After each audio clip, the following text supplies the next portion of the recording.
অসমৰ শিক্ষা আৰু শিক্ষক সমাজৰ প্ৰতি মাননীয় মুখ্যমন্ত্ৰী ডাঙৰীয়াই যিটো সিদ্ধান্ত গ্ৰহণ কৰিলে সেই সিদ্ধান্তটো আপোনালোকৰ সৈতে আলোচনা কৰিব ওলাইছোঁ।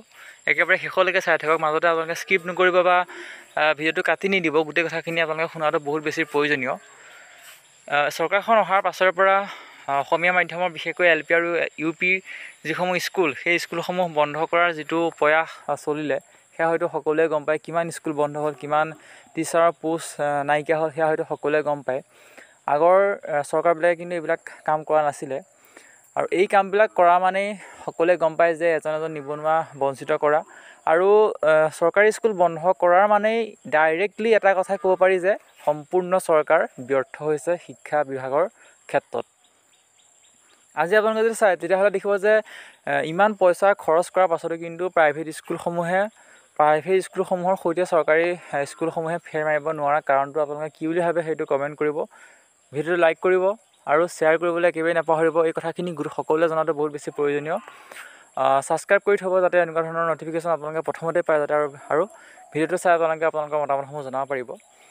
যোৱাকালি মুখ্যমন্ত্ৰী ডাঙৰীয়াই যিটো ঘোষণা কৰিলে সেই ঘোষণাটোৱে বহুত বেছি এটা প্ৰভাৱ পেলাব আগন্তুক শিক্ষাৰ জগতত বুলি ক'ব পাৰি। কাৰণ 25% ছিট, প্ৰাইভেট স্কুলৰ ছিট গাঁৱৰ দুখীয়া ল'ৰা ছোৱালীৰ কাৰণে ৰিজাৰ্ভ কৰাৰ কাৰণে এটা সংকল্প লৈছে তেওঁলোকে। কিয় লৈছে এইটো আমি সঁচাকৈ এটা বহুত চিন্তাৰ বিষয় হৈ পৰিছে। কিয় আচলতে চৰকাৰী স্কুলৰ পৰা কিয় প্ৰাইভেট স্কুললৈ ল'ৰা ছোৱালী আচলতে যাবলগীয়া হৈছে, এইটো এটা কিন্তু বহুত বেছি প্ৰয়োজনীয় কথা হৈ পৰিছে। যদি আপোনালোকে চাবলৈ যায় তেতিয়াহ'লে দেখিব যে চৰকাৰী স্কুলত পঢ়াবৰ কাৰণে কোৱালিটি টিচাৰ নাই নেকি?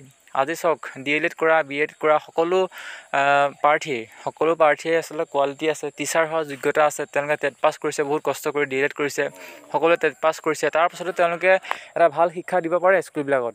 সেই স্কুলবিলাকত টিচাৰ পিউপিল যিটো ৰেচিঅ' সেইটো এতিয়ালৈকে কৰা নাই।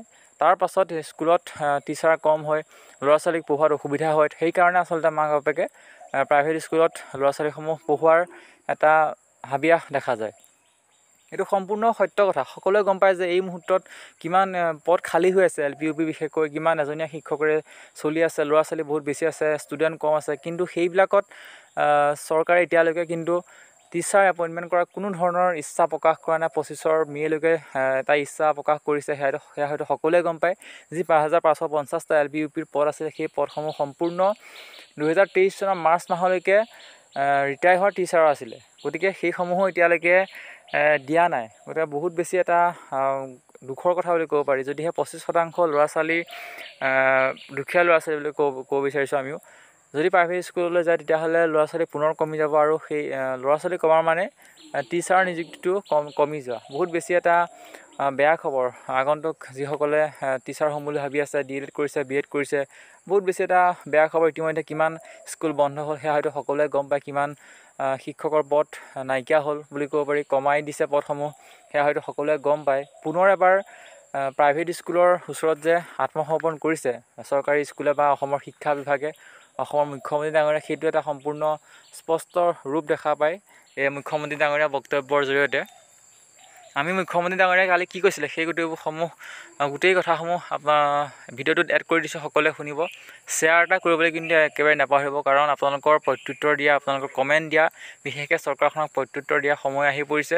বহুত বেছি শিক্ষা আৰু শিক্ষকৰ বিৰুদ্ধে কাম কৰা দেখিবলৈ পোৱা যেন অনুমান হৈছে। গতিকে আপোনালোকৰ মতামতসমূহ জনাব।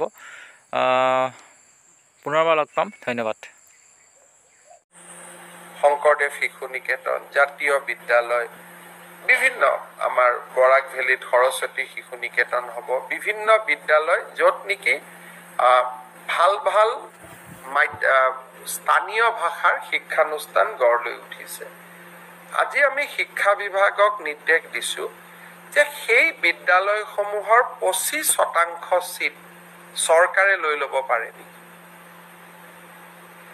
আৰু চৰকাৰে ষ্টুডেণ্ট নিদিয়ে, গাঁওখনৰে দুখীয়া 25% ল'ৰাই এডমিশ্যন ল'ব পাৰে নেকি?